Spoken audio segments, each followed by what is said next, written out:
로마서가 이제 다음 주면 끝이 납니다. 지난주에 바울이 마치 로마서를 끝내는 것처럼 축약된 형태의 축도로 마무리를 했습니다. 20절 끝에 보니까 우리 주 예수의 은혜가 너희에게 있을지어다. 우리 축도문의 한 형태로 20절에 말씀을 했죠. 그러면 우리가 예배도 축도하면 끝나는데 바울이 보통 이 인사를 하면 편지가 끝이 납니다.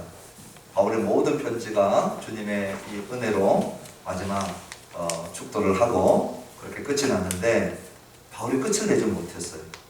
오늘 보니까 8명의 이름을 또다시 언급을 하기 시작합니다. 그 8명의 이름을 언급하고 있는 바울의 마음이 어떨까? 아마도 우리가 연말이 되면 텔레비전을 통하여서 시상식 하는 것들을 자주 보게 됩니다. 그 시상식 할 때 보면 어떤 수상자는 앞쪽에 나와가지고 눈물을 걸성걸성하면서 우리는 시청자들은 전혀 상관이 없는 긴 이름을 나열하는 사람들을 보게 됩니다. 참 주책이다 할 정도로 그냥 한 명 한 명 이름을 꼼꼼히 잊지 않고 이렇게 언급하는 그러한 이 수상자들이 있죠. 한편 그 수상자의 마음을 헤아려 보면 이런 거 아니겠습니까? 오늘 내가 여우주연상이나 아니면 큰 상을 받았다 칩시다. 이 상을 받은 게 나 혼자 뛰어난 연기력을 가지고 잘해서 받은 게 아니고 이 엑스트라부터 시작해가지고 음지에서 보이지 않는 곳에서 수고하는 음향 담당이나 아니면 촬영할 때 이 조명을 위해서 큰 반사광판을 들고 있거나 이런 사람들까지 한 명 한 명 구석구석 언급을 할 때 막 울면서 하지 않습니까?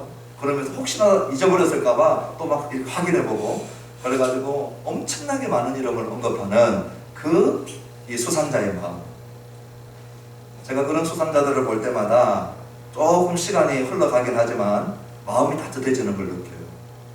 저 사람은 저 수상을 할 때 자기 혼자 잘나서 받지 않았다는 걸 너무나도 잘 알고 그 자리에 오기까지 같이 수고한 사람들의 고마움, 그 고마움을 진짜 마음속에 갖고 있었던 것이죠. 그래서 그 기회가 주어졌을 때 그 이름들을 하나씩 다 나열했던 것입니다. 바울이 로마서 16장을 그러한 마음으로 함께 동력했던 사람, 섬겼던 사람, 또 서로 문안해야 될 사람들을 한 명 한 명 나열하다가 지금 이제 20절까지 왔던 이름들하고 다른 것이 있는데 그것이 뭐냐 하면 20절까지 주어졌던 이름들은 현재 로마에 살고 있는 사람들입니다. 로마에는 약 5군데의 가정교회가 있었고 그 가정교회가 서로 인사하고 문안하고 교제하고 은혜를 나누고 어떻게 섬겼는지 어떻게 은혜 받았는지 나누도록 한 것입니다. 우리 로마서를 읽어보면 아마도 로마 교회 안에 이러한 연합과 나눔이 항상 잘된 것은 아니라는 걸 눈치채게 되죠. 로마서 12장에 보면 바울이 받은 은혜대로 믿음의 분량이 다르고 받은 은혜대로 은사가 다르다 그러면서 너희들이 하나 되기를 힘써라 그런 얘기들을 막 했습니다. 우리 신앙생활 하다 보면 믿음이 강한 자가 있고 믿음이 약한 자가 있는데 믿음이 강한 자와 믿음이 약한 자 사이에 갈등들이 일어나는 걸 보게 되죠. 믿음이 강한 자가 볼 때는 이것도 못해? 이렇게 되는데 믿음이 약한 자가 볼 때는 이것까지 하라고? 이렇게 되거든요. 그러면 믿음이 강한 자가 믿음이 약한 자를 잘 이해하지 못하거나 또 믿음이 약한 자가 금방 시험에 들면 분열이 생깁니다. 로마 교회 안에 믿음이 강한 자와 믿음이 약한 자 간에 이 갈등과 충돌이 있었고 그래서 믿음이 강한 자가 믿음이 약한 자를 받되 그런 말씀들을 우리 로마서 공부를 하면서 말씀을 들으면서 우리가 함께 봤죠. 또 어떤 갈등 요소가 곳곳에 있었냐면 유대인하고 이방인이 그 안에서 갈등을 일으키는 그러한 요소들이 있었습니다. 그러니 유대인하고 이방인이 인종이 다른데 한 교회 안에 들어와서 갈등을 할 수 있는 그런 이 갈등 요소가 있는 가운데 하나 되도록 묶어주고 있는 것이었죠. 그리고 노예와 주인이 함께 예배 드리고 있는 그런 환경 속에 생각해 보십시오. 예배 끝나고 돌아가면 내 주인이고 내 노예인데 교회 안에 들어왔더니 막 노예가 장로가 되어 있고 주인이 이제 막 교회 초신자로 들어와 있고 얼마든지 교회 안에서 사회적 신분이 들어와서 갈등을 일으킬 수 있는 그런 요소들이 잠재적으로 있었던 그런 교회였어요. 그래서 바울이 서로 연합하라 얘기를 계속 했었습니다. 서로 문안하라, 서로 안부를 전하고 서로 교제하고 그렇게 해서 교회가 하나 되어질 때 사단이 이 엄청난 위협감을 느끼고, 사단이 다른 기관들 그렇게 안 두려워합니다. 뭐 동사무소 하나 세워졌다, 별로 안 두려워요. 그러나 교회가 하나 세워진다, 그러면 엄청나게 긴장을 합니다. 그런데 그 교회가 서로 복음 안에서 마음을 같이 하고 뜻을 같이 하고 기도하면서 성도가 교제를 이루어 나가면서 하나 되어지고 연합되어졌다, 그러면 이것은 이 사단의 일에 치명타를 입힐 수 있는 그러한 것이 교회이기 때문에, 교회가 연합되어질 때 가장 두려워하는 게 사단이고, 그 사단의 방해 때문에 교회는 늘 제대로 연합되어지는 교회가 거의 없습니다. 한번 생각해 보십시오. 이리 찢어지고 저리 찢어지고, 교회가 희한해요. 세상에서 온갖 갈등들을 교회 안에 다 불러일으켜서 교회 안에서 문제를 일으키고, 오늘 저와 여러분들이 오늘 바울이 문안 인사를 계속해서 권면할 때, 바울은 이 교회의 위력과 교회의 이 엄청난 이 권위와 또 교회를 통하여 하나님이 사단의 나라를 얼마나 이 효율적으로 파괴할 수 있는가를 알기 때문에 지금 연합을 시켜나가고 있는데, 오늘 우리가 읽었던 21절부터 23절은 이제 로마 교회 안에 있는 사람들이 아니고 로마 교회 바깥에 있는 형제들이 지금 로마 교회에다가 문안하게끔 하는 그 문안 인사입니다. 그 형제들이 어디에 있었느냐? 고린도 지역에 있었을 것입니다. 우리 로마서 16장 시작할 때 베베를 추천하면서 우리 자매 베베는 갱그레아 교회 일꾼으로 추천을 했죠. 그 갱그레아가 어디 있느냐? 고린도에 있는 항구입니다. 그리고 오늘 23절에 보면 가이오라고 하는 이름이 나옵니다. 이 가이오도 고린도 지역에 있었던 인물입니다. 그래서 바울이 고린도에 머물고 있을 때 바울과 함께 이 사역에 동참했던 동력자들, 바울과 함께 이동하고 있었던 자들이 고린도 지역에 있는 사람들과 함께 합쳐서 8명의 이름이 이 세 구절 안에 언급되어지고 있어요. 그 중에 우리가 잘 아는 인물들도 있지만 저와 여러분들에게 전혀 노출되지 않은 인물도 있습니다.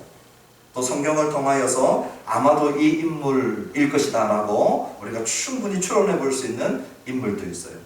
오늘 남은 시간은 이 8명을 우리가 살펴보면서 바울이 로마 교회에 안부를 전하고, 또 오늘 이 시간 예배하고 있는 우리의 삶 속에 오늘 이 세 구절의 말씀이 오늘 우리 각자가 처해져 있는 삶의 형편 속에 하나님이 오늘 우리에게 주시는 말씀인데, 우리가 각자 다 다른 형편 속에 있지만 하나님은 말씀을 열어 오늘 우리들에게 말씀하시거든요. 제가 간절히 소원하기는 우리 한 분 한 분이 자신의 삶의 상황 속에서 오늘 기록된 이 말씀이 우리들에게 말씀하시는 그런 시간 되어지기를 주님 이름으로 축원합니다. 먼저 우리 21절의 말씀을 같이 합독하십니다. 나의 동력자 디모데와 나의 친척 유리오와 야손과 소시바드가 너희에게 문안하느니라. 바울이 제일 먼저 디모데를 소개하면서 나의 동력자다, 그렇게 소개하고 있어요. 바울의 생각 속에 항상 바울은 혼자 일할 수 없는 사람이었고, 그리고 혼자 이 지중해 동부 사역, 지중해 동쪽에 있는 그 교회를 세우는 일에, 선교하는 일에 혼자 하지 않았다는 것을 너무나도 잘 알고 있습니다.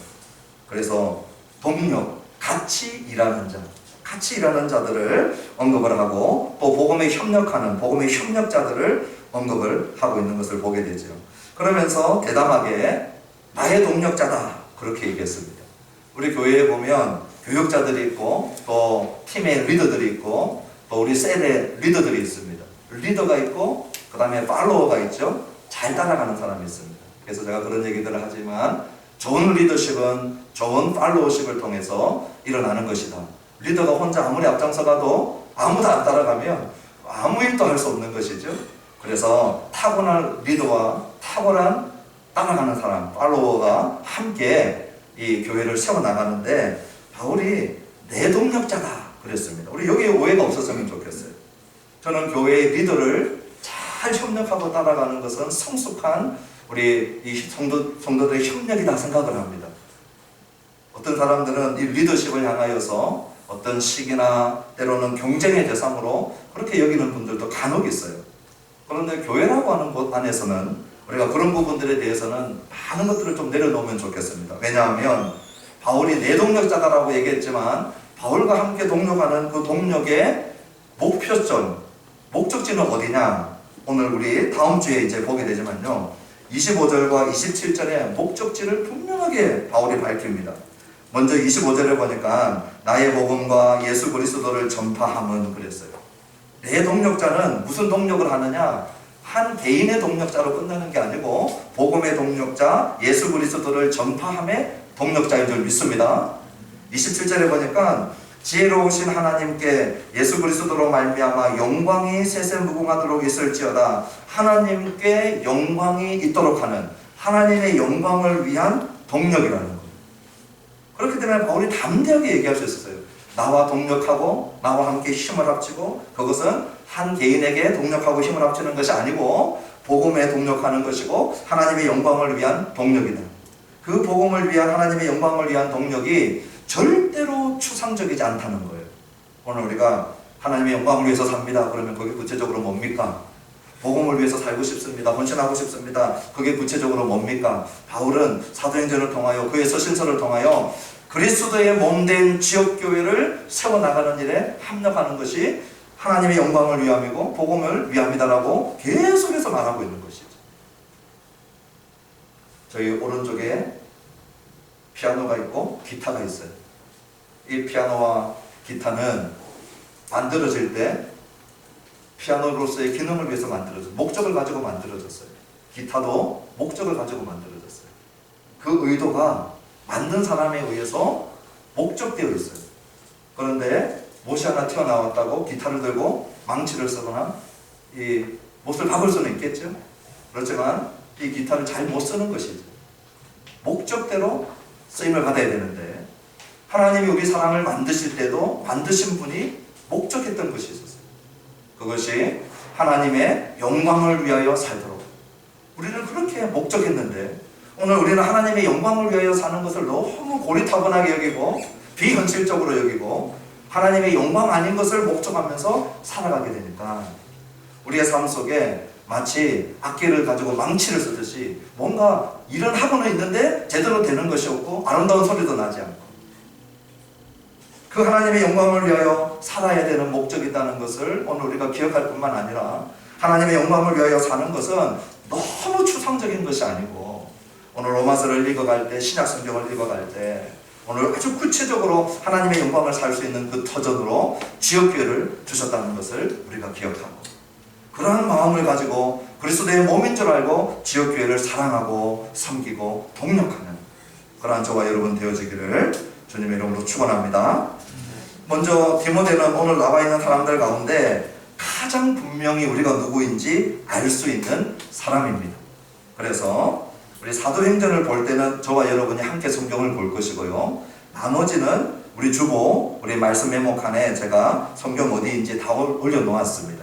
그래서 제가 읽을 텐데 사도행전은 우리가 같이 볼 거기 때문에 오늘 본문인 로마서 16장을 책갈피를 해놓으시고 우리 사도행전 14장으로 가서 바울과 디모데가 어떻게 처음 만났는가, 그 첫 만남을 같이 좀 보기를 원합니다.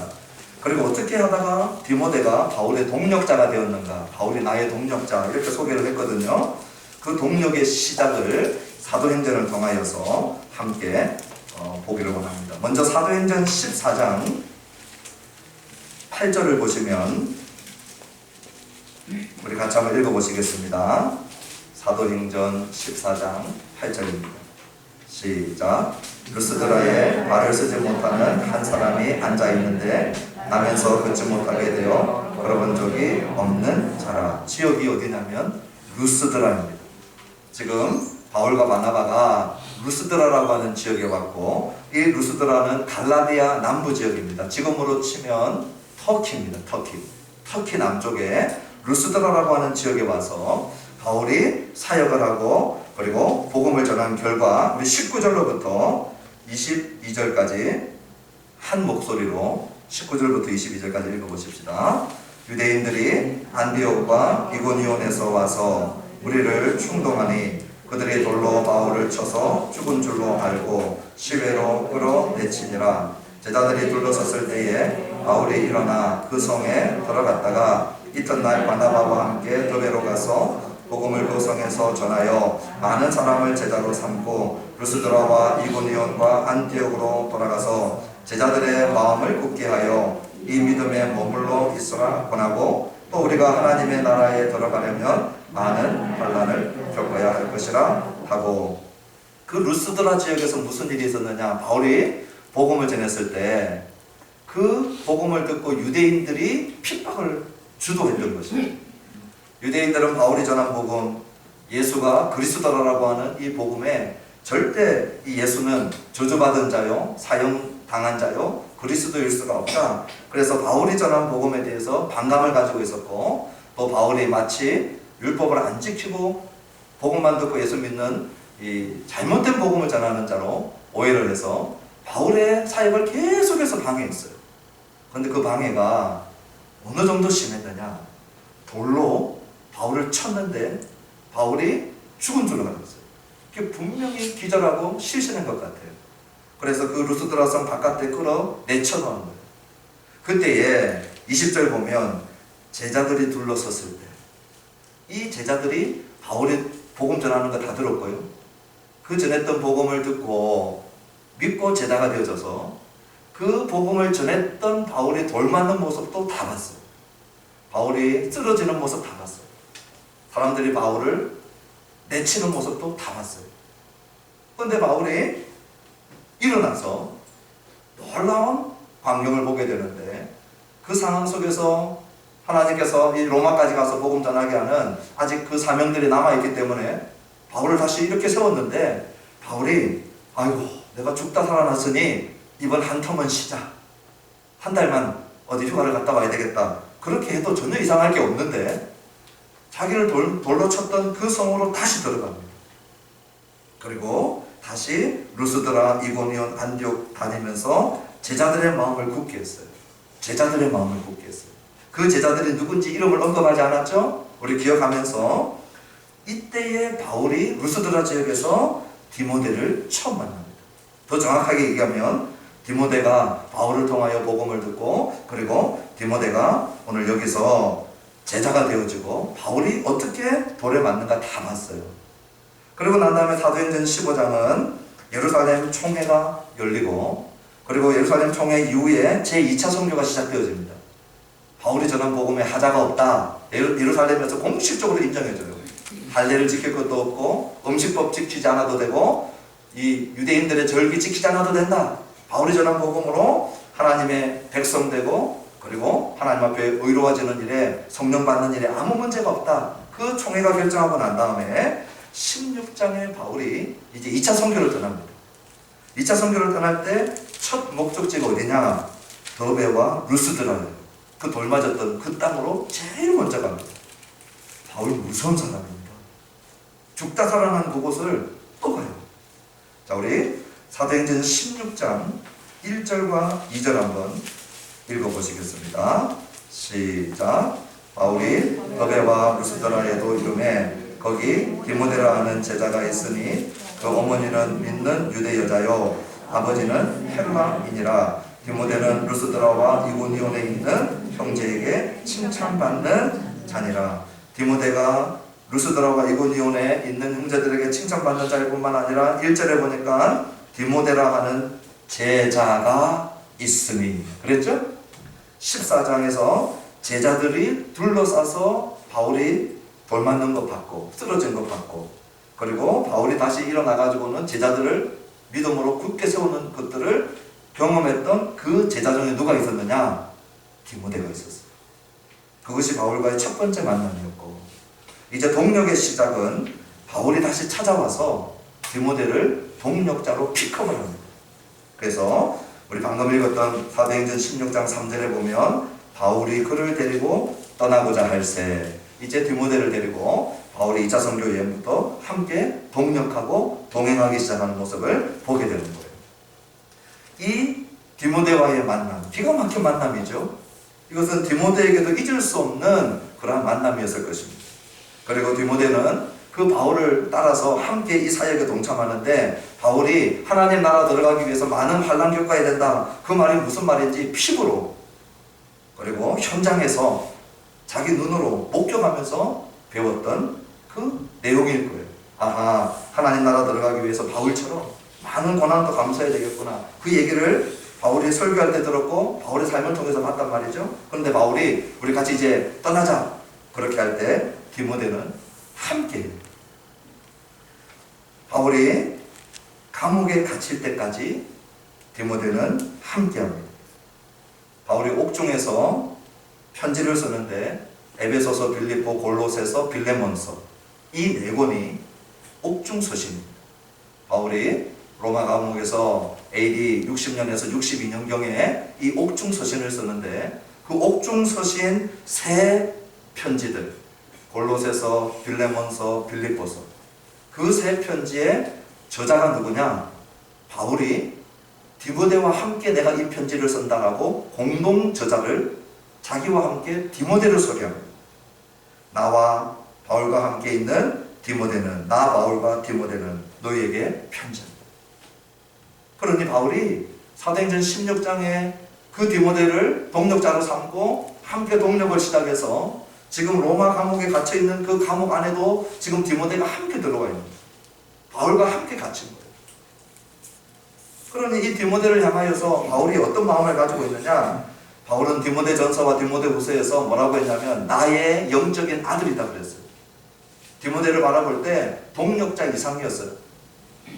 자기 혈통으로 놓은 아들은 아니지만 이 가슴으로 놓은, 그리고 영적으로 놓은 아들이다. 내 아들이다. 내 영적인 아들이다. 바울이 디모데를 그렇게 부르고, 그리고 디모데후서 1장 5절에 내 속에 거짓이 없는 믿음이 있음을 생각합니다. 디모데만 생각하면 거짓이 없는 사람. 그의 믿음도 거짓이 없고 그의 삶도 거짓이 없고 그의 사역도 거짓이 없고, 그래서 이 거짓 없는 사람, 신실한 사람이죠. 신실한 사람. 그렇기 때문에 바울이 어디를 가도 함께 동참하고 동력하고, 바울의 사역에 있어서 디모데를 가장 가까이에 뒀던 큰 이유가 이 신실함이었어요. 오늘 우리 교회에도 우리 셀 리더도 있고 팀 리더도 있고 우리 전도사님들도 있고 저도 있고 우리 각자의 여러 형태의 리더십을 가지고 있는데, 정말 리더들이 함께 동력하기 정말 원하는 그러한 사람들이 누군가 했을 때 이 디모데와 같이 신실한 사람, 때로는 누군가가 아주 기발한 재능이 있는 분들도 있어요. 또 기발한 은사가 있는 분들도 있어요. 때로는 지위나 또 재물이나 이런 것들이 있는 분들이 있어요.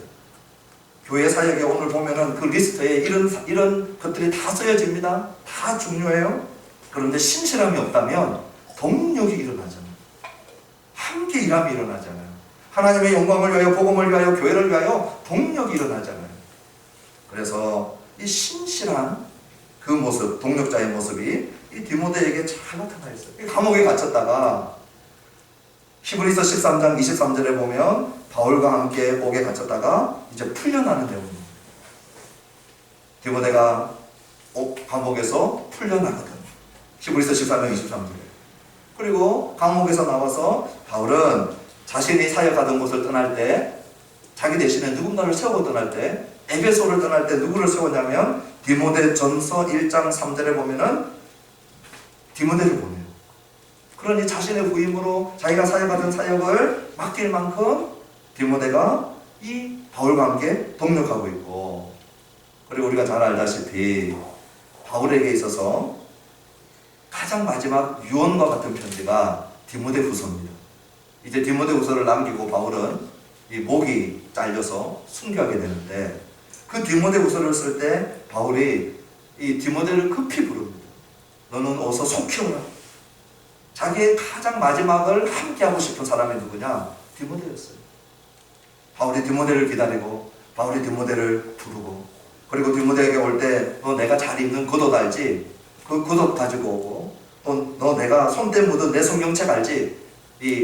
그 당시에 파피루스에 많이 썼는데요, 이 가죽에도 쓴 성경이 있었어요. 가죽에 쓴 그 성경책 가지고 디모데에게 부탁하면서 그의 마지막을 함께 하고 싶어하는 그 인물이 누구냐? 오늘 나의 동력자 디모데라는 거. 신실한 내 동력자, 복음의 동력자. 어디를 가든지 나와 함께 가고 감옥에도 같이 가고 내가 가야 될 자리에 그를 보내도 나는 안심할 수 있고 아무 문제가 일어나지 않고, 그리고 내 목숨이 이 땅에서 삶이 끝날 때 정말 보고 싶은 내 동력자.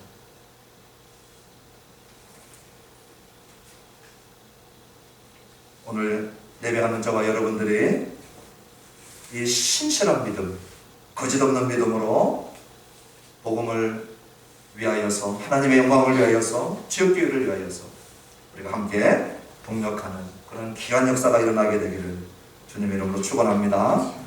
오늘 두 번째 사람 보니까요, 다시 로마서 16장으로 돌아와서 21절의 두 번째 사람은 나의 친척 누기오라고 얘기하고 있습니다. 이 바울이 로마서에서 친척이라고 얘기할 때는 유대인 동족을 얘기하는 겁니다. 자기의 이모, 고모가 아니고 자기의 동족, 바울이 내 동족을 얘기할 때 이 단어를 썼죠. 그러니 이 누기오 야손 소시바드는 다 이 유대인들이었는데 먼저 우리가 누기오에 대해서 아는 게 별로 없어요. 우리 말씀 메모에 제가 올려놓았는데 누기오는 이 루키오스라고 하는 이 헬라어의 이름을 갖고 있습니다. 그 루키오스가 사도행전 13장 1절에 루기오로, 리을로 루기오로 나와요.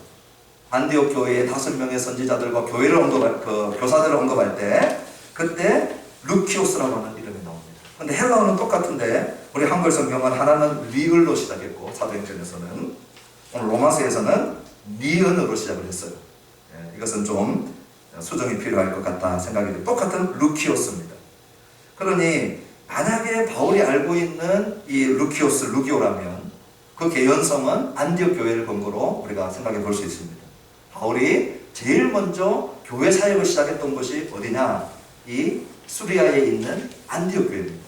그 안디옥 교회에서 바울이 바나바와 함께 이 수송 목사로 또는 또 협력 목사로 잘 섬겼고, 바울과 바나바를 파송했던 1차 선교를 파송했던 교회가 어디냐? 이 안디옥 교회입니다.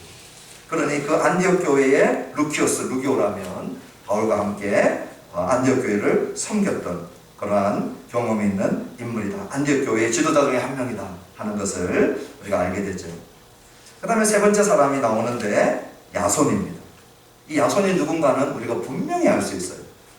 우리 다시 한번 사도행전 17장으로 한번 돌아가 보십시다. 조금 번거롭지만 이렇게 해서 바울의 서신과 사도행전이 좀 연결이 되어지고 사도행전을 보는 눈, 또 신약성경을 보는 눈, 성경을 보는 눈이 우리가 계속해서 연결되어져 있는 것을 또 확인하면 좋겠습니다. 자, 사도행전 17장을 펴셨으면 1절 어느 지역에 왔는가 우리 한번 17장 1절을 읽어보십시다. 시작. 그들이 함비볼리와 바빌로니아로 다녀가 데살로니가에 이르니 거기 유대인의 회당이 있는지라. 데살로니가 지역에 도착한 것이죠. 그리고 데살로니가 교회가 어떻게 시작되어졌는가, 누구의 집에서 시작되어졌는가, 사도행전 17장이 데살로니가 교회의 시작을 알려주고 있는데 중요한 인물 한 명을 언급을 합니다. 우리 17장 5절로부터 9절을 다 같이 한 목소리로 합독하시겠습니다. 5절부터 시작. 그러나 유대인들은 시기하여 저자의 어떤 불량한 사람들을 데리고 때를 지어 성을 소동하게 하여 야손의 집에 침입하여 그들을 백성에게 끌어내려고 찾았으나 발견하지 못하며 야손과 및 형제들을 끌고 읍장들 앞에 가서 소리질러 이르되 천하를 어지럽게 하던 이 사람들이 여기도 이르매 야손이 그들을 맞아 들였도다. 이 사람들이 다 가이사의 명을 거역하여 말하되 다른 임금 곧 예수라 하는 이가 있다 하더이다 하니 우리와 읍장들이 이 말을 듣고 소동하여 야손과 그 나머지 사람들에게 보수금을 받고 놓아 주는. 지금 상황은 바울이 이동할 때마다 급하게 이동해요. 제대로 그냥 인사하고 정상적인 루트로 공항 가서 티켓 끊고 티켓 예매하고 굿바이 바이바이 하고 그렇게 이동한 적이 한 번도 없습니다. 사도행전 보면요, 도망 다니고 쫓겨다니고 피해 다니고, 지금 이 빌립보에서도 쫓겨듯이 달려와가지고 16장 사도행전 16장에서 지금 데살로니가까지 이르렀는데 데살로니가 안에 들어가가지고 또 복음을 전했더니 유대인들이 또 핍박을 시작하는데 이번에는 저자의 불량배들을 데리고 왔어요. 시장에 불량배들 다 끌고 온 거예요. 그러니 얼마나 이 지금 이 위압감을 주는 분위기입니까? 이 덩치들을 데리고 와가지고 이 아주 이 험상궂은 불량배들을 데리고 와서 완력으로 지금 바울을 핍박하려고 누구의 집에 찾아왔느냐? 야손의 집에 들어온 거예요. 5절에 보니까 야손의 집에 침입하여. 왜 야손의 집에 들어갔을까요? 바울과 그 일행을 야손이 받아줬던 거죠. 그러니 야손이 바울 일행을 받아주고 난 다음에 지금 이 불량배들한테 내줬다가는 맞아 죽게 생겼거든요. 그래서 숨겼어요. 뭐 쌀떡에 숨겼는지 다락방에 숨겼는지 저는 모르지만 야손이 자기 집에 숨겨버렸어요. 그래서 6절에 보면 발견하지 못합니다. 이 유대인들과 바울과 일당을 잡으려고 하는 불량배들이 못 찾았어요. 그래서 계속해서 소란을 일으키는데 그 동네 사람들과 읍장들이 들어보니까 아하, 이거 문제 있겠구나. 가이사의 명을 거역했다. 다른 임금이 있다. 예수를 왕이라고 하더라, 주라고 하더라. 그러면 가이사의 명을 거역하는 거 아니냐. 그래서 붙잡아 놓았다가 나중에 보수금을 받고 놓아줘. 이 일이 어디에 있었느냐? 데살로니가 교회 야손의 집에서 있었던 거예요. 그러니 이 야손은 어떤 사람입니까? 바울을 맞이하면 100% 손해보는 것 같은 상황 속에서 바울과 그 일행들에게 자신의 집을 제공을 합니다. 그리고 바울 때문에 애매하게 고난받고 바울 때문에 대신 끌려가고 바울 때문에 심지어는 물질적인 손해배상까지 보석금까지 이 야손이 다 제공합니다. 그 야손이 데살로니가 교회를 시작하게 되는 데살로니가 교회에 시작하는 집이었어요. 야손의 집이 데살로니가 교회가 되고, 그리고 이 데살로니가 교회에서 너무나도 폭동이 심하고 어려우니까 바울이 또 이동을 합니다. 그러므로 이 야손은 누굽니까? 사도행전 17장 데살로니가 교회를 시작했던, 자기 집에서 시작했던 야손입니다. 그 다음에 나오는 네 번째, 로마서 16장 21절에 소시바드가 나오죠. 이 소시바드도 우리가 누군지 확실히 압니다. 어떻게 아느냐? 자, 사도행전 17장 우리가 읽었던 9절 다음에 10절이 있죠. 우리 10절 같이 한번 읽어보시겠습니다. 이제 데살로니가에서 또 도망갑니다. 어디로 도망가느냐? 베레아로 도망가요. 자, 10절 같이 한번 읽어보십시다. 시작. 밤에 형제들이 곧 바울과 실라를 베레아로 보내니 그들이 이르러 유대인의 회당에 들어갑니다. 베레아에 밤에 숨어서 이제 들어가는 거예요. 데살로니가의 불량배들이 찾으니까. 그래서 베레아 지역으로 지금 내려가고 있죠. 그 베레아 지역에 들어가서 얼마 못 있어서 또 데살로니가 사람들이 또 내려와요. 베레아까지. 그래서 바울이 또 베레아를 또 떠나야 됩니다. 그래서 데살로니가를 떠났을 때 베레아의 집에 들어갔는데 그때 베레아에서 바울과 그 일행을 맞아줬던 사람이 누구냐? 사도행전 20장 4절 한번 가보십시다. 조금 번거롭지만 우리 사도행전 20장 4절. 이 소시바더의 이름의 약자 소바더, 이 소시바더의 씨가 빠져서 이 축약형으로 우리 사람 이름을 부르거든요. 브리스길라를 브리스다 이렇게 축약형으로 부르듯이. 자, 사도행전 20장 4절 한번 읽어보십시다. 시작. 아시아까지 함께 가는 자는 베레아 사람 브로의 아들 소바더와 데살로니가 사람 아리스타고와 세군도와 더베 사람 가이오와 및 디모데와 아시아 사람 두기고와 드로피모. 아시아까지 함께 가는 사람들 이름을 명단을 쭉 얘기하면서 베레아 사람 브로의 아들 소바더. 아까 우리 데살로니가에서 베레아로 내려갔죠? 그 베레아에서도 누군가가 바울을 영접했단 말이죠.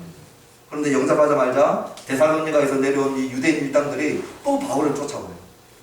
그 위험을 감수하고 바울과 그 일행을 맞아줬던 소시바더, 로마서 16장 21절에는 소시바더인데 씨가 빠진 축약형으로 베레아 사람 소바더를 언급을 하고 있어요. 그러므로 야손과 소시바더는 전부 다 바울이 피난 다니고 도망 다닐 때 자기의 집을 제공하고 바울로 인해서 심각한 물질적, 물리적 손해를 볼 수 있는 상황 속에서 바울을 품고, 그리고 물리적 공간만 내줬겠습니까? 생각해 보십시오. 이 불량배가 위협할 때 정서적으로 얼마나 이 타격이 있고, 그리고 불안감을 느끼고, 바울도 사람인데 그럴 때 공간만 제공한 것이 아니고 정서적인 위로와 안정감과 또 많은 격려와 그런 마음들을 함께 나눈 자들이 누구냐? 야손과 소시바드입니다.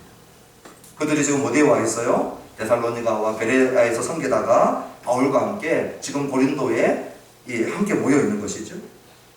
그래서 이 편지를 쓸 때, 로마서를 쓸 때 같이 지금 안부를 보내기 시작하는 겁니다. 그러니 좀 이상하게 들릴 수 있지만 로마서 1장부터 16장까지를 제일 먼저 읽은 사람은 로마 교인들이 아니고 고린도의 이 8명이에요. 드디어 여기 앉아있던 이 8명과 고린도 교회가 로마서를 제일 먼저 이 바울이 쓴 내용들을 제일 먼저 읽었던 사람이에요. 자, 이 4명이 너희에게 문안한다. 디모데, 유기오, 야손, 소시바드가 너희에게 문안한다. 그 다음에 이제 22절 우리 같이 한번 읽어보십시다. 시작. 이 편지를 로마서 16장 22절입니다. 시작. 이 편지를 기록하는 나 드디오도 주 안에서 너희에게 문안하노라. 지금 로마서는 누가 기록하고 있냐면 바울이 기록하고 있는 것이 아닙니다. 로마서는 분명히 기록자가 누구인지를 밝혀줬는데 나 드디오가 기록했다고 했어요. 신약 성경에 머리가 조금 복잡할 수는 있지만 바울이 13권의 편지를 썼습니다. 13권의 편지를 쓴 것 가운데 최소한 5권은 바울이 자기가 쓰지 않았습니다. 바울이 자기가 쓰지 않은 편지는 끝에 가면 뭐라고 바울이 얘기하냐면 제일 마지막에 편지를 마무리하면서 안부 인사 전할 때 그때 바울이 대필자의 붓을 빌려와가지고 파피루스에 이 편지를 쓰면서 내가 지금 이 마지막 인사는 내가 친필로 쓴다 이렇게 얘기합니다. 내 손으로 너희들에게 크게 쓰면 이렇게 얘기하는 편지가 5개가 있어요. 바울이 직접 쓰지 않은 편지가 고린도전서 13장 21절에 갈라디아서 6장 11절에 골로새서 4장 18절에 그리고 데살로니가 후서 3장 17절에 바울이 제일 마지막에 내가 친필로 쓴다, 내가 크게 쓴다. 그 말은 뭡니까? 누군가가 대필하고 있었다는 거예요. 그런데 대필자의 이름을 아무도 안 가르쳐줘요. 우리는 대필자가 누군지는 모르는데 짐작은 해볼 수 있어요. 이건 완전히 짐작입니다. 누구냐면 바울과 함께 2차 선교 여행 때부터 동참했던 의사 누가가 있습니다. 의사 누가는 끝까지 바울과 함께하고 바울을 떠나지 않았어요. 아마도 의사 누가가 바울이 맞고 들어오면은 또 치료도 해줘야 되잖아요. 치료 바울이 얻어 터지고 돌아왔거든요. 그러면 의사 누가가 또 치료해주고 아마 바울이 이렇게 맞고 와도 이렇게 담대했던 것 중에 하나가 누가가 있지 않았나 생각도 해봅니다.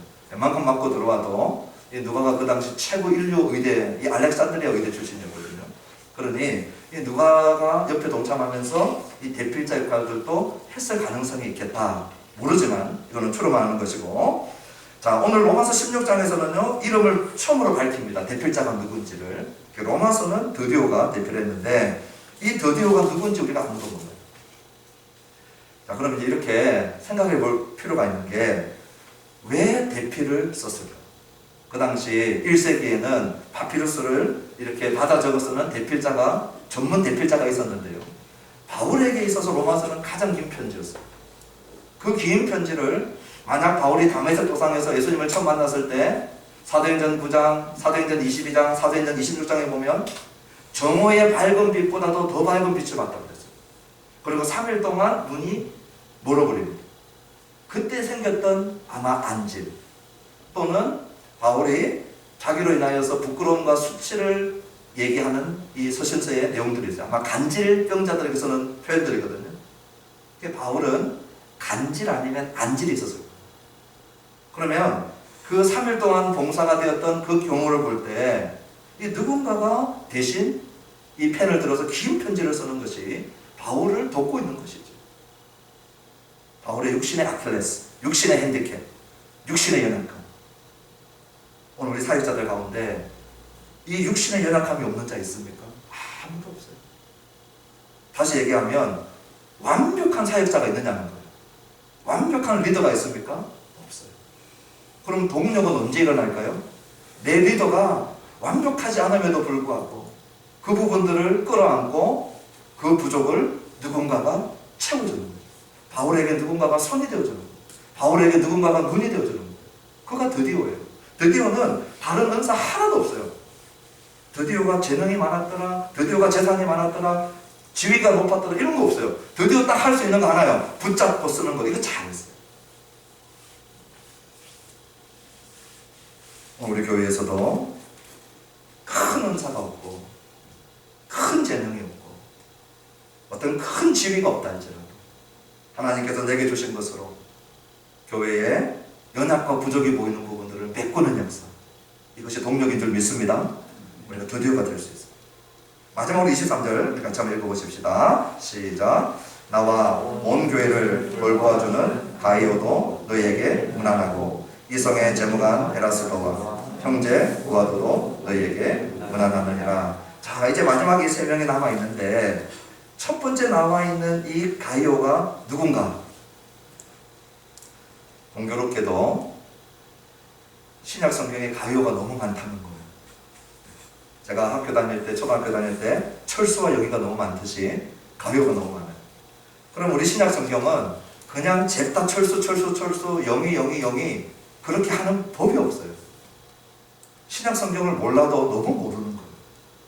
신약 성경은 그 당시에 당사자들, 우리 성경에 기록되어져 있는 인물들을 우리가 찾아가서 만날 수 있게끔 기록한 책이에요. 그러니 여기에 거짓이 있거나 여기에 사실이 아닌 것이 기록되어지면 다 쓰레기통에 들어갈 수밖에 없는 그 정도의 이 역사적 거리 안에서 읽히고 있었던 책들입니다. 그러니 지금 바울이 이 편지 쓰고 있을 때 고린도에서 AD 55년에서 57년경에 이 편지 쓰고 있거든요. 우리 예수님 돌아가신 지 성천하신 지 20년 조금 지날 때밖에 되지 않아요. 여기 나와 있는 인물들이. 그러니 여기 나와 있는 이 가이오도 어떻게 썼느냐, 어떤 가이오인지를 분명하게 얘기해요. 우리가 신약성경 읽어가다 보면 마리아 나오면 그냥 마리아가 이렇게 합니까? 그런 법 없어요. 잘 생각해 보십시오. 이전에 7 귀신 들렸다가 예수님이 치유시켜준 마리아, 막달라 지역의 마리아, 그렇죠? 살로메의 어머니, 예수님의 어머니 마리아가 누군지를 그냥 넘어가는 법이 없어요. 야고보 같은 경우에도 요한의 형제 야고보인지, 세베대의 아들 야고보인지, 아니면 알페오의 야고보인지, 알페오의 아들 야고보인지, 누구 집 아들인지 그냥 넘어가는 법이 없어요. 구체적으로 얘기하고 있죠. 그러니 가이오 같은 경우에도 사도행전 19장 29절에 보면 바울과 같이 다니는 마게도냐 사람 가이오, 이 그리스 북부 사람입니다. 아니에요. 이 사람 아니에요. 지금 사도행전 20장 4절에 보면 더베 사람 가이오, 이 갈라디아 남부 지역 사람이거든요. 아니에요. 또 한 명의 유명한 가이오가 요한 3서 1장 1절에 장로인 나는 사랑하는 가이오, 사도 요한이 내가 사랑하는 가이오가 있다. 그 요한 3서는 터키 중심의 이 소아시아 교회에다가 지금 쓰고 있었거든요. 그러니 그 소아시아 지역에 있는 가이오, 다른 인물들이에요. 그럼 오늘 우리가 보고 있는 이 가이오는 어디에 있느냐? 그리스 남쪽에 있는 고린도 지역, 그 고린도 지역에 있는 가이오를 언급하고 있다는 걸 압니다. 그럼 우리가 고린도 지역에 있는 가이오를 어떻게 바울이 만나고 또 알게 됐느냐? 사도행전 18장 우리 한번 가보시겠습니다. 이제 거의 다 왔습니다. 사도행전 18장. 바울이 고린도에 갔을 때 우리가 잘 아는 불스길라와 아굴라 부부를 만나죠. 그런데 불스길라와 아굴라 부부 말고도 바울에게 있어서 너무나도 귀한 동력자가 있습니다. 그가 누구냐? 이 가이오입니다. 자, 사도행전 18장 7절과 8절 우리 두 구절을 읽어보십니다. 그리고 이 사도행전 18장과 로마서 16장 또 고린도전서 이렇게 연결이 되어지면 좋겠습니다. 사도행전 18장 7절과 8절 우리 두 구절 합독하시겠습니다. 시작. 거기서 옮겨 하나님을 경외하는 디도 유스도라 하는 사람의 집에 들어가니 그 집은 회당 옆이라. 또 회당장 그리스도가 온 집안과 더불어 주를 믿으며 수많은 고린도 사람도 듣고 믿어 세례를 받더라. 이제 바울이 고린도 지역까지 또 이 어렵게 고린도 지역에 도착했을 때 고린도 지역에서 회당장이 회심하는 역사가 있었어요. 유대교의 회당장 그리스도가 바울의 사역을 통하여서 회심합니다. 그리고 또 한 사람이 나오는데 7절에 바울과 그 일행을 맞아들였던 사람, 우리 야손이나 소시바드 같이 데살로니가의 야손이나 베레아의 소시바더 같이 고린도에는 누가 있느냐? 디도, 유스도. 디도, 유스도라고 하는 사람의 집에 들어가서 머물러요. 어느 정도 머무르느냐? 11절에 가서 보시면 같이 한번 읽어보실까요? 몇 개월을 머무나? 시작. 1년 6개월을 머물며 그들 가운데서 하나님의 말씀을 가르쳐요. 누구 집에 가서 일주일 머물러도 민폐인데 1년 6개월을 머물러요. 이 디도 유스도라고 하는 집, 이 디도 유스도가 바울과 그 일행을 돌봐주는 거죠. 그 교회, 자기 집을 고린도 교회로 내놓고 돌봐주는 것이죠. 자, 그러면 이 디도 유스도와 그리스도가 짝이 되어서 나오는 구절이 있는데 제가 읽어드리겠습니다. 고린도전서 1장 14절에 바울이 고린도 교회에서 딱 2명 세례줬다고 얘기합니다. 한 사람이 누구냐? 그리스도입니다. 고린도 지역의 회당장이죠. 또 한 명이 누구냐? 가이오다. 내가 그리스도와 가이오 외에는 너희 중 아무에게도 내가 세례 베풀지 아니한 것을 감사한다 그랬어요. 바울이 고린도 교회에 딱 2명 세례준 사람, 그리스도 회당장과 또 한 명 가이오. 이 가이오가 디도 유스도와 그리스도, 사도행전 18장 7절과 8절에 나오는 그 동일 인물이라고 우리가 이해도 되는 이유가 뭐냐? 사도행전 7장에는 디도 유스도라고 나오지만 그 사람 집에서 그 사람이 돌봐줬거든요. 1년 6개월 동안. 그러면 이제 사도행전 로마서 16장으로 한번 와보십시오. 가이오를 뭐라고 23절에 얘기하고 있느냐? 나와 온 교회를 돌보아주는 가이오. 이 가이오가 자기 집에서 바울과 그 일행들, 바울을 통하여 예수 믿게 된 고린도 교회를 지금 돌보아주고 있는 가이오. 디도 유스도가 이 일들을 하고 있었거든요. 그리고 바울은 나는 가이오하고 그리스도 외에는 세례 준 적이 없다. 그러므로 가이오의 이름이 우리로 치면 정용신, 또 외국 사람들은 이름이 자기 부모님 이름까지 따가지고 이 first name 그리고 이 second name, surname 이 성과 또 이름들을 구분해서 부르죠. 이 가이오의 정식 이름은 가이오 디도 유스도. 자기 집을 내어주고 그리고 1년 6개월을 그 일행을 대접하고 그리고 섬겼던 그 인물이다 하는 것을 알게 되어집니다. 그러니 브리스길라와 아굴라뿐만 아니라 이 고린도 교회에서는 가이오와 같은 이 기둥 같은 역할을 하고 있는 인물들이 함께 있었다 하는 것을 보게 되죠. 그 다음에 끝에서 이제 두 번째 마지막 인물이죠. 에라스도가 나옵니다. 23절에 보면 이 성의 재무장관 에라스도 이렇게 얘기하고 있어요. 이 재무장관이면 그 당시에 이 국유지 운영하는 것, 그 다음에 국고 출납하는 것, 건축 비용 지출 결정하는 일, 이 재무장관이 다 했어요. 상당히 높은 지위입니다. 이 라틴어로 이 캔소르라고 하는 위치예요. 근데 우리 헬라어로는 이것을 청지기에 해당되는 오이코노모스라고 하는 단어를 썼어요. 우리 헬라어만 가지고 보면 그냥 청지기 관리인으로도 쓸 수 있는 고위 관직으로도 쓸 수 있지만 우리 신약 성경에 청지기도 이 단어로 많이 나오거든요. 그래서 이 지위에 대해서 헬라어를 따라가면 그렇게 높아 보이지 않지만 이 로마의 지위는 라틴어로 주어지거든요. 그렇게 해볼 때 이 재무관 캔소르의 위치는 상당히 높은 지위예요. 흥미로운 게 뭐냐면 1929년에 고린도 지역에 비문이 하나 발견되어졌는데 라틴어로 쓰여져 있는 비문이에요. 그 비문에 대한 연구 발표를 제가 아버지에 있을 때 닥터 안드레 클락 교수가 틴데일 잡지에 신학 저술지에다가 올렸는데 그 내용이 뭐냐면 이 에라스도가 그 고린도 지역 1929년에 발견된 비문의 에라스도라는 거예요. 그가 뭐라고 했냐면 비문에 이렇게 말해주고 있어요. 자비로 고린도 지방에 길을 만들어 놓은 것을 사람들이 칭송하는 내용으로 이 에라스도 이름을 언급해 놓았어요. 그러니까 길을 만들어 자비로. 아마 지기가 재무관이 되어졌을 때 감사하는 마음으로 자비로 만들었는지 그 동기는 모르지만 이 에라스도라고 하는 이름이 기록되어져 있어요. 그 비문만 가지고는 동일한 인물인지 아닌지는 모르지만 닥터 클락 교수는 동일한 인물이다 라고 얘기하는데 이 에라스도가 확실한 건 뭐냐? 재무관이라는 엄청난 지위를 가지고 있다. 그 엄청난 지위를 가지고 뭐 하는 거예요? 바울과 복음과 하나님의 나라의 영광과 그 교회를 위하여서 쓰고 있는 거죠.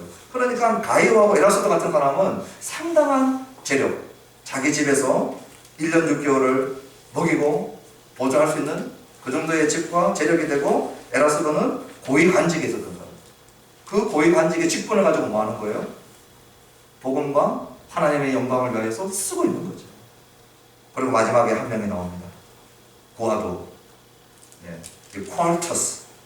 영어로 하면 the fourth, 네 번째예요. 아마 자기 집에 네 번째 아들이었는지, 집에서 엄마가 첫 번째, 두 번째, 세 번째까지 이름 주고 네 번째는 넌 넷째 해라. 그렇게 해서 흥미로운 이름인데요. 이 고아도는 아무 언급이 없어요. 고아도가 재능이 많은지, 고아도가 집이 많은지, 고아도가 직위가 높은지 아무 언급이 없어요. 뭐밖에 없어요? 그냥 형제 고아도.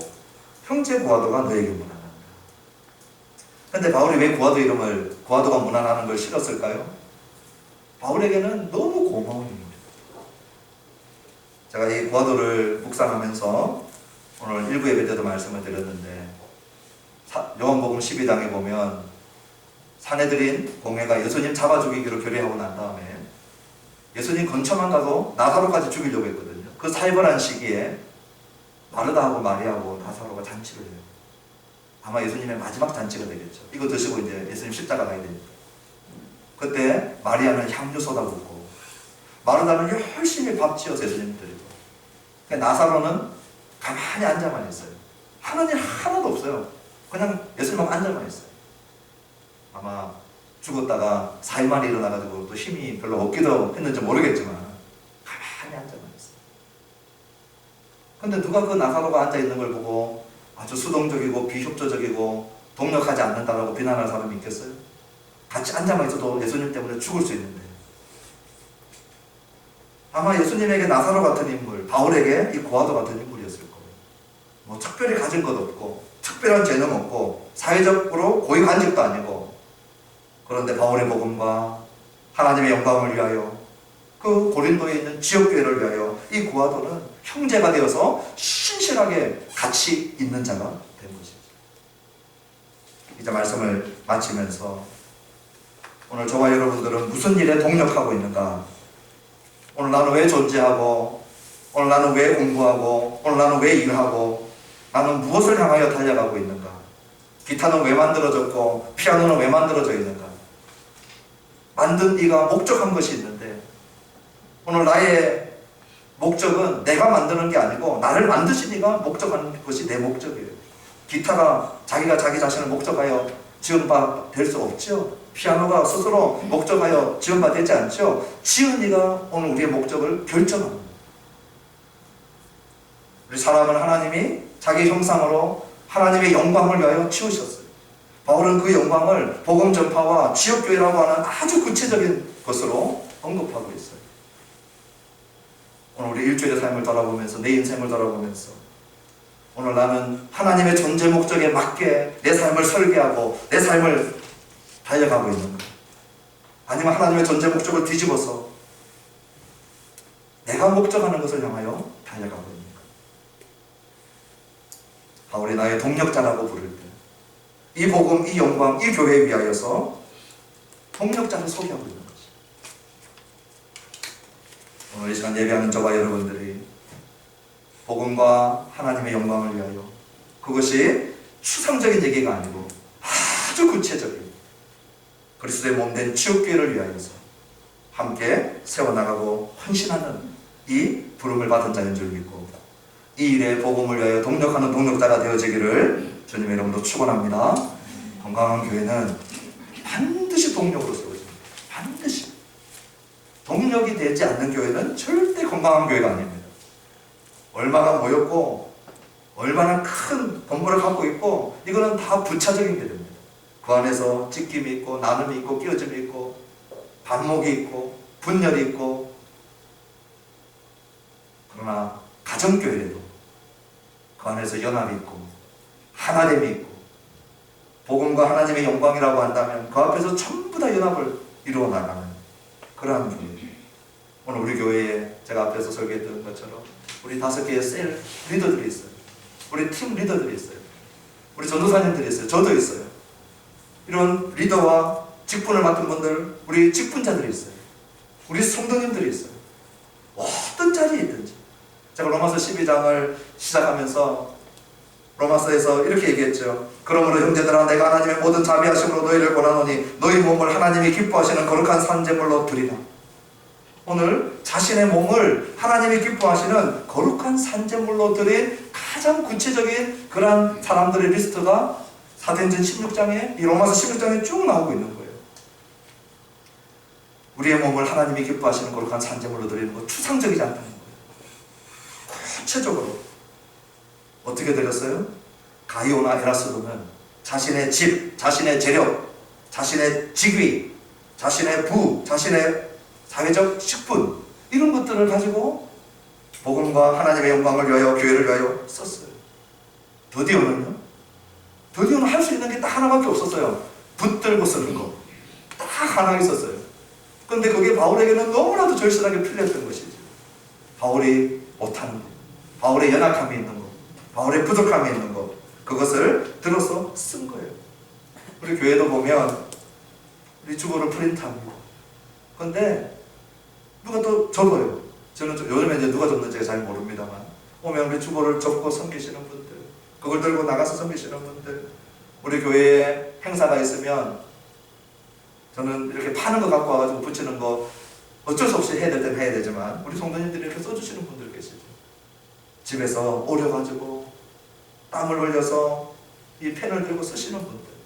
그래서 우리 교회 행사 때 따뜻한 글귀가 등장을 하고 전부 다 드디어와 같은 사역을 하는 거예요. 디모데는요, 신실함으로 같이 했어요. 오늘 우리 리더들이, 사역자들이 사역할 때 가장 감사한 그러한 이분들이 있는데, 그 중에 반드시 들어가는 자가 누구냐? 신실한 자들.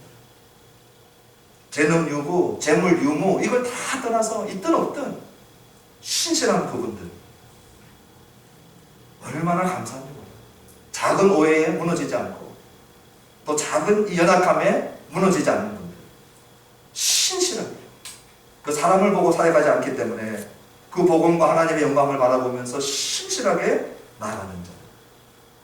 오늘 우리가 신실한 동역자들이 되어진다면 디모데와 같은 사역들을 하는 거죠. 야손과 소시바데의 사역, 오늘 우리도 할 수 있습니다. 우리가 가지고 있는 물리적인 것, 내 공간들 함께 사용하는 것이죠. 우리가 가지고 있는 공간들 어떤 게 있을까요? 차량도 공간이에요. 누군가가 어디까지 갈 때 내 차를 공유하는 것, 내 물리적인 공간을 함께 사용하는 거예요. 누군가가 왔을 때 내 우리 집에서 밥 한 끼 먹이고 차 한 잔 같이 나누는 것, 내 물리적인 공간을 열어주는 것이죠. 전부가 야손과 소시바데이를 하는 거예요. 교회에 필요가 있는데 물리적인 것을 갖고 오시는 분들, 오늘 우리 교회에 있는 많은 물품들이요, 우리 성도님들 집에서 가져온 것들입니다. 저는 다 알죠. 누가 갖고 온 건지. 그냥 갖고 와요. 물리적인 것뿐만 아니라 그 불량배에게 쫓기는 동력자, 사역자들을 품는 것. 위로의 말과 격려의 말과, 그 정신적으로 감정적으로 시달리고 또 내일 어디로 어떻게 도망가야 될지 모르고, 바울의 사도행전의 여정 보십시오. 다 도망다닙니다. 제대로 한번 어디 가서 무슨 일 할 것이다 목적해 본 적이 없어요. 밤에 도망다니고, 광주를 타고 도망다니고, 쫓겨다니고, 불량배에 맞아 죽을 뻔하다 도망가고. 그런 가는 곳곳마다 하나님께서 집을 열고 마음을 열고 보들고 깨닫는 그 동력자들.